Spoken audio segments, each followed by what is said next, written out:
Hello everyone, welcome to today's session, Standard Libraries in Python. So today we will see some of the standard libraries that are collections, sys, JSON and time.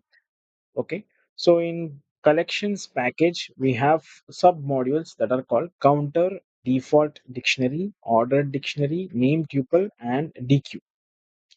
So let's start with what is counter. So counter is a subclass of dictionary class from collections module. So it counts how many times each unique element appears in the input iterable, and the result is stored as dictionary where we have a key and value pairs. So for example, here is my data. So when I do a counter of this data, so it counts how many keys and how many times each of these keys appear in a in this data.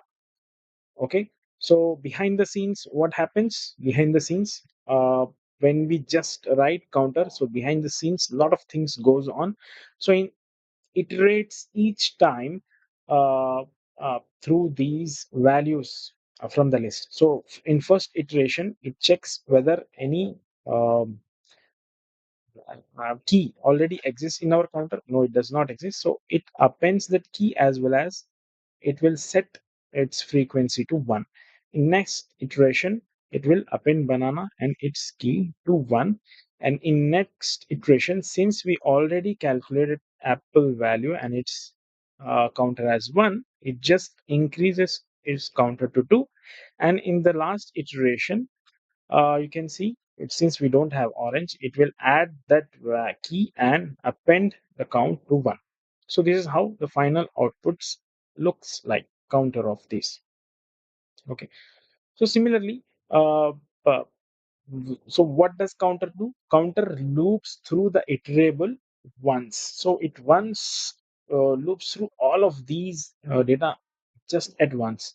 So internally it behaves like dictionary. So it says self of item is equal to self dot get item comma 0 plus 1. So internally this is how it adds up all these value. So automatically tracks and updates frequencies of each element. Okay, so if we do not write counter, so traditionally this is how we have to write it. So we have to declare empty list that holds keys, empty list that holds values, or values how many times it occurred. Then uh, now if I run this program, so I can print those keys along with the values from uh, from the list that we created.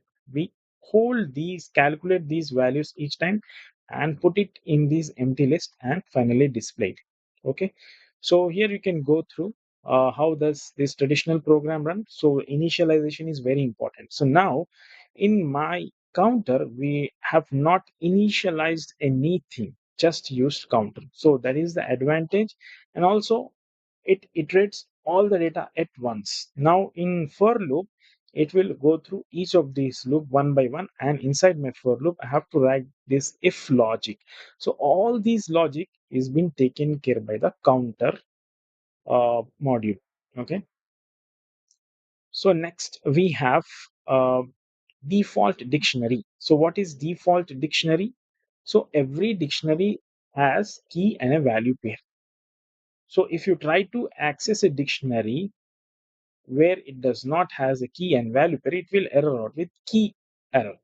Okay, so a default dictionary is like a regular dictionary, but it automatically initializes missing keys. So any missing keys that we have in dictionary, so default dictionary, what it does is it automatically initializes it. So it tells the Python interpreter that okay, there is a key, so do not error out.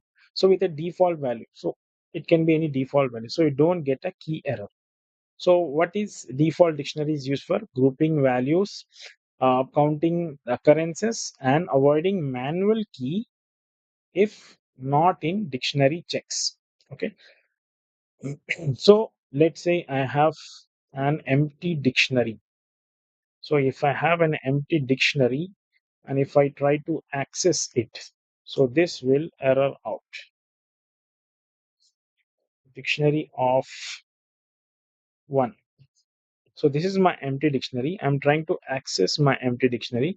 So this will error out with key error. So now the same thing, I have a dictionary with key value 1 and its value is ABC. So if I try to access, this will not error. Now with default dictionary, uh, there nothing here. So there are no values, no key and no values here. So what I said, D is equal to default dictionary of lists. So if I try to access D of 1, there is no error here. So uh, by default dictionary, it automatically initializes missing keys with default value, so you don't get a key error. So example of this, so this is an example. So the regular dictionary behavior, when you try to append value to dictionary, it should have at least one key or value. So if you try to append, it will error out. So there are no values here for the food.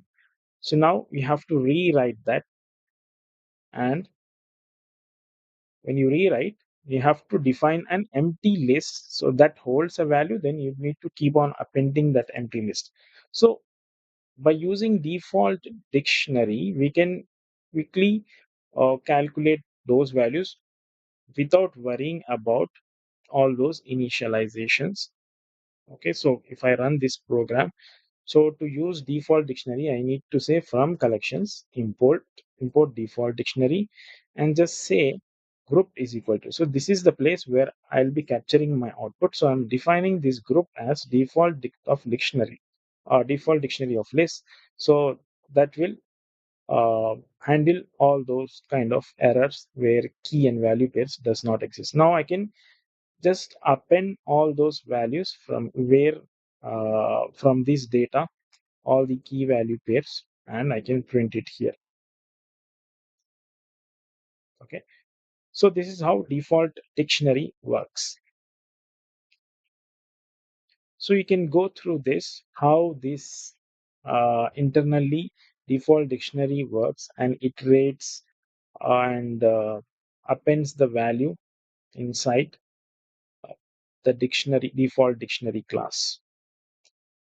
So what does default dictionary do? It simplifies grouping operations, automatically handles key initialization, and prevents key error, and removes the need for initialization of empty list to hold key or value pairs. So next we have name tuple. So what is name tuple? It's a factory function that is used from collections module that returns the subclass of tuple.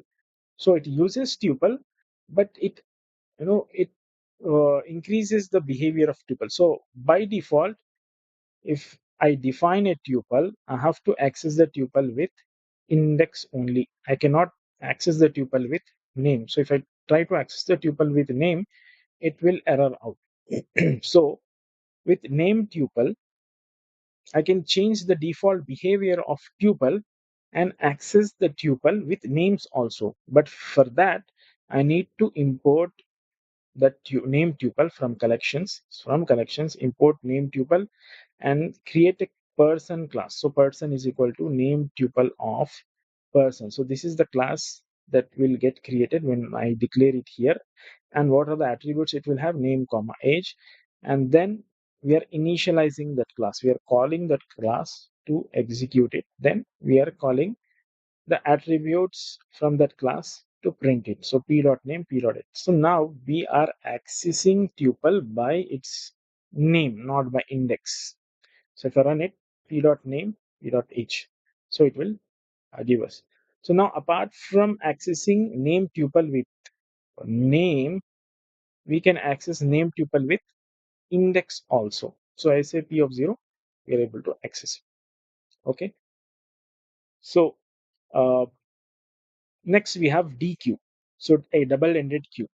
So now what is DQ? A DQ is a optimized list of optimized way of working with lists to fast append or remove an element from the list. So the default behavior of a list is quickly it removes last element from the list and quickly it adds last element into the list. So if I say I have a list and if I want to append to the list, it takes just one operation to append it to the list. Now, if I want to insert is a heavy operation. It takes 3 to 4 steps to append this or insert this urgent task into this list. So if I run this, so it inserted urgent task into the first index, zero index of the list. So it takes a lot of steps to append, insert that value. Now, uh, if I pop from the list, so it's light operation. It takes just one constant time. But when you say pop of zero, we are removing an element from the zero index. So it has to go through number of steps to do that. So to handle these kind of scenarios, we can use dequeue. So it works fast appends and fast pops from the list by using dequeue. So how do we use dequeue? From collections, import dequeue. So you can say D is equal to dequeue of whatever the list you have inside. You can put it here and just say D dot append. So it will append the task, and you can use D dot append left. So it will append the extreme left of the list. This takes uh, uh, one step. It does not go through multiple steps to append it.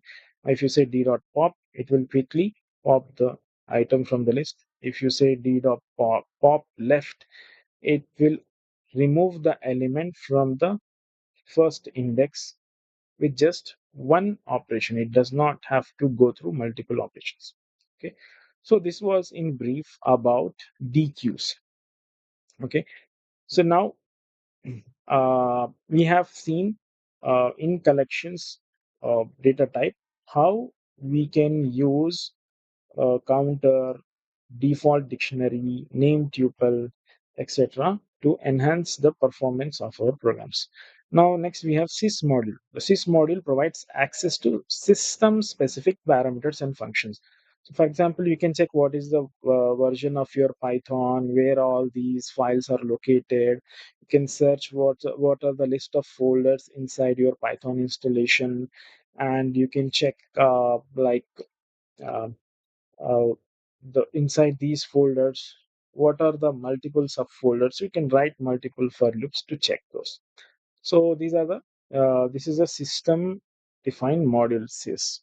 So next we have JSON module. So in JSON we have multiple functions that you can use to convert data from Python object to JSON string object, from JSON string object to Python object, and store JSON files, etc. So these are some of the methods. So let's see a sample program. Data is equal to name Alice, age 25, city Wonderland. So by using JSON dumps, we are converting into JSON format, and then we are parsing it to Python way of doing it. So next we are writing a file in JSON and reading that same file.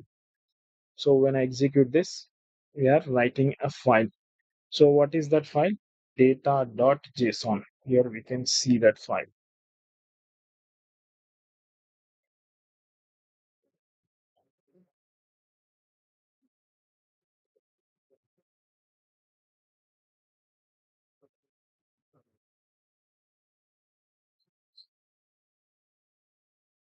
Okay, so I'll show it later.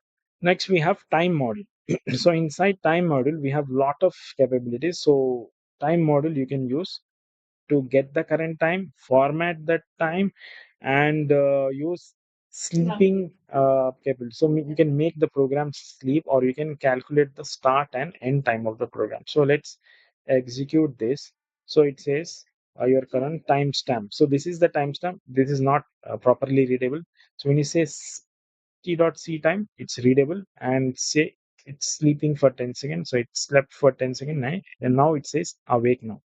So these are the some of the kinds of capabilities you can use with Python standard libraries. Then you have Python execution. You can calculate the total execution time of your program. So here you define start, you define end, now execute it. So it will say how much time it took to calculate that program. So it's like 0.25 seconds. So similarly, you can extract different elements of the time, that is a year, month, day, hour, etc., using this time module. Okay, so you can go through these and execute and try out how this module will help you in your program. Okay, so that's it. That's it for today. We'll meet next time. Thank you.